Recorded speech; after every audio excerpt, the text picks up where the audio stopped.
Siguiendo con nuestro curso de química, hoy abordaremos un tema simple, sencillo, la clasificación, la organización de la materia, pero que tiene un enorme interés porque está estrechamente conectado con el origen de la química como ciencia.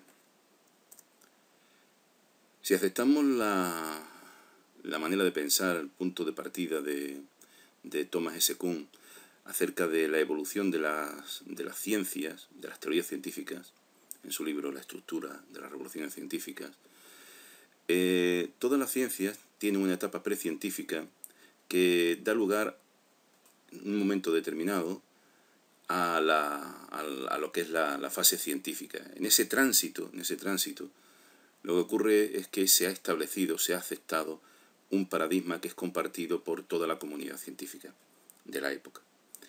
Un paradigma no es nada más que un conjunto de conocimientos, de hechos, de formas de actuar, de procedimientos, que como he dicho es compartido por todos, que nadie pone en tela de juicio y que da lugar a que toda la comunidad científica avance en un mismo sentido. En el caso de la química, este tránsito a la fase científica tiene lugar a finales del siglo XVIII y comienzos del siglo XIX. En este tránsito, en este cambio, tiene una importancia fundamental Lavoisier y Dalton. Precisamente Lavoisier publica en su libro, el primer libro de química de la historia, el Tratado Elemental de Química, lo que podríamos considerar que son los fundamentos, las bases de lo que posteriormente sería la química moderna y que Dalton, a comienzos del siglo XIX, ya transformaría en un paradigma perfectamente consolidado. Para poder entender la complejidad del problema que aborda Lavoisier en lo que es la clasificación y la organización de la materia, le proponemos una actividad muy simple. Aquí le proponemos una serie de sustancias materiales y usted debería de distinguir cuáles de ellas son mezclas y cuáles son sustancias puras. Tiene, por ejemplo, la madera, el zumo de naranja, el amoníaco, el agua potable, el metano, el agua de mar, la leche, el vino, el aire, el granito. Agua. Cuando indicamos agua queremos decir el compuesto agua, sin ningún otro complemento, vamos. Oro de joyería, oxígeno, monedas de 5 céntimos de euro. Entendemos que no es simple y que seguramente tendrá dudas. Por ejemplo, ¿qué piensa que es el vino? Si lo piensa, comprenderá que el vino es una mezcla en la que el componente mayoritario es agua, donde hay un componente secundario que está en una proporción abundante, en torno al 10%, que es el alcohol etílico, y después hay otros componentes en menor proporción.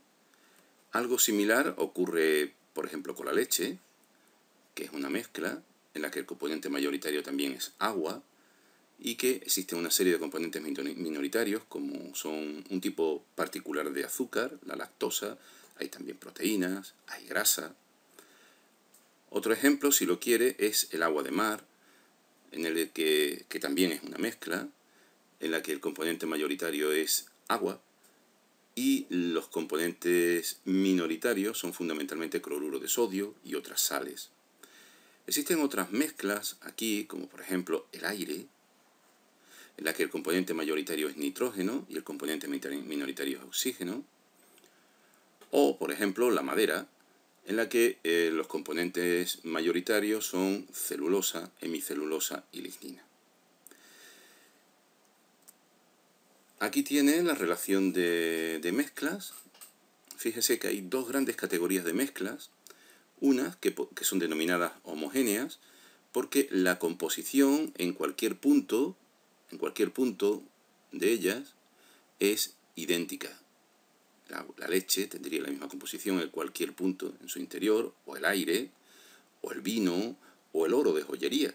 Fíjese que hay mezclas homogéneas, es decir, disoluciones. Al fin y al cabo, una disolución no es nada más que una mezcla homogénea, tanto en estado líquido, que es el que habitualmente se piensa como único existente, como estado gaseoso, como estado sólido. Las disoluciones en estado sólido se les suele denominar aleaciones.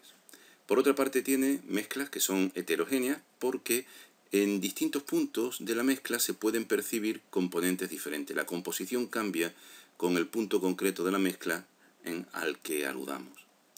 Y aquí tiene las sustancias que no son mezclas, es decir, las sustancias puras, que se caracterizan porque siempre tienen la misma composición.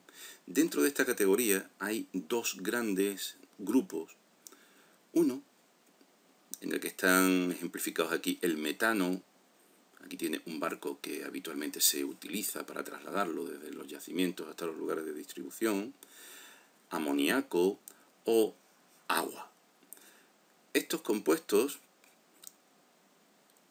es decir, estas sustancias puras, compuestos, están formados por al menos la unión de átomos de dos elementos distintos.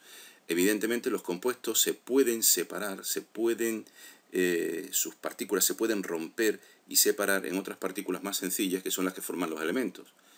Es decir, los elementos son sustancias puras que no pueden descomponerse, que no se pueden transformar en nada más sencillo. Sus partículas, las partículas de los elementos químicos, estarían formados por átomos idénticos, como veremos más adelante. Este esquema puede contribuir a clarificar las relaciones que acabamos de establecer. La materia se presenta habitualmente en la naturaleza en forma de mezclas, que hemos visto que pueden ser homogéneas o heterogéneas. O bien se presenta en forma de sustancias puras, es lo menos común. Pero nosotros podemos obtener, a partir de las mezclas, podemos obtener sustancias puras mediante procesos de separación sencillos, que denominamos globalmente como procesos de separación física, como entre ellos, pues, no sé, la filtración, la ebullición, la decantación, son ejemplos de ello. Las sustancias puras, como hemos visto, se pueden presentar en forma de compuestos o en forma de elementos.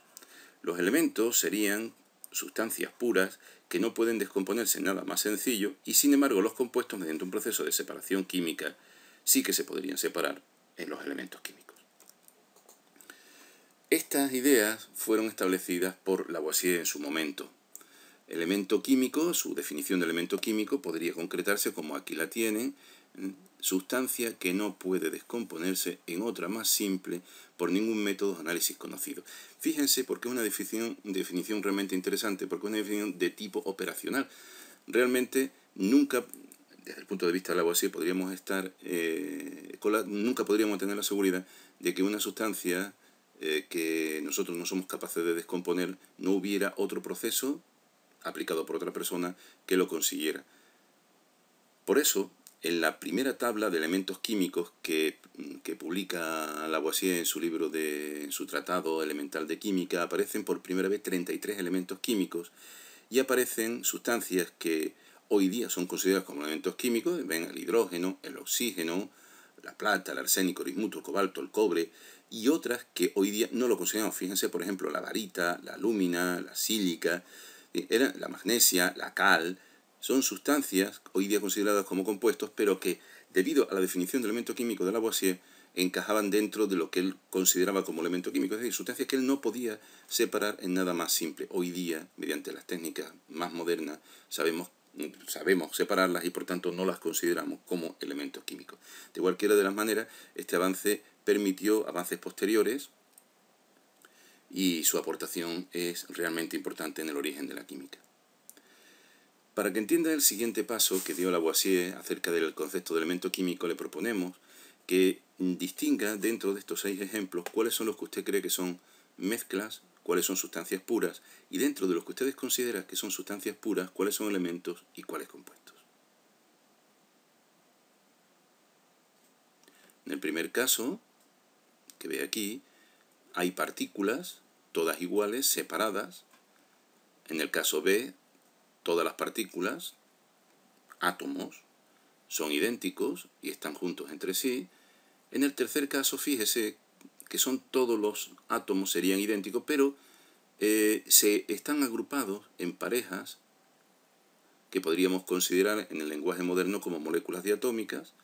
Aquí estarían formando moléculas en las que hay un átomo de una clase unido a dos átomos de otra clase diferente.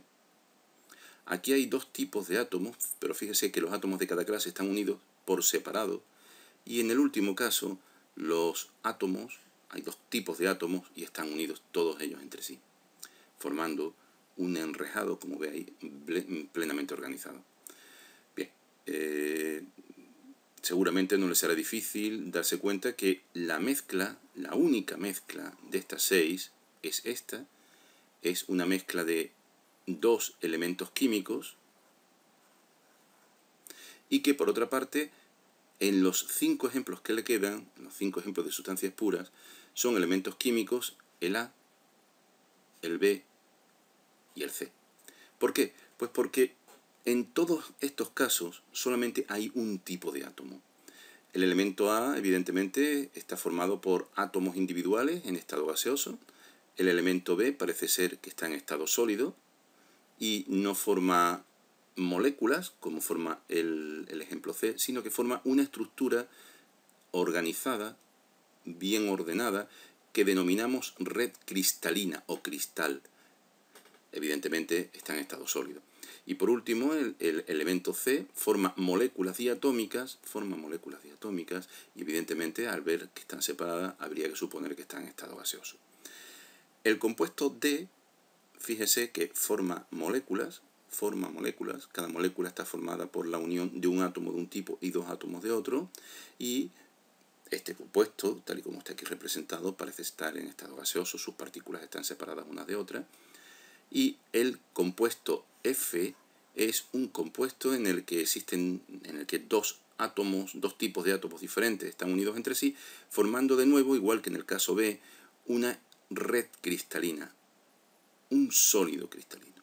Evidentemente, si lo piensa, el agua podría estar representado por el diagrama D, el aire podría estar representado plenamente por este diagrama, la sal común por este, el oro podría ser perfectamente el caso B, el oxígeno, elemento diatómico en estado gaseoso, y el helio, elemento químico monoatómico en estado gaseoso.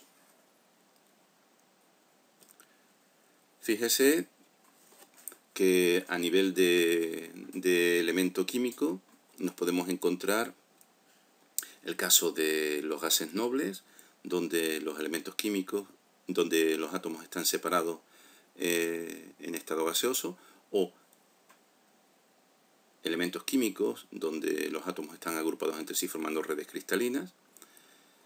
A nivel molecular nos podemos encontrar elementos químicos en estado gaseoso, ahí el cloro, formando moléculas diatómicas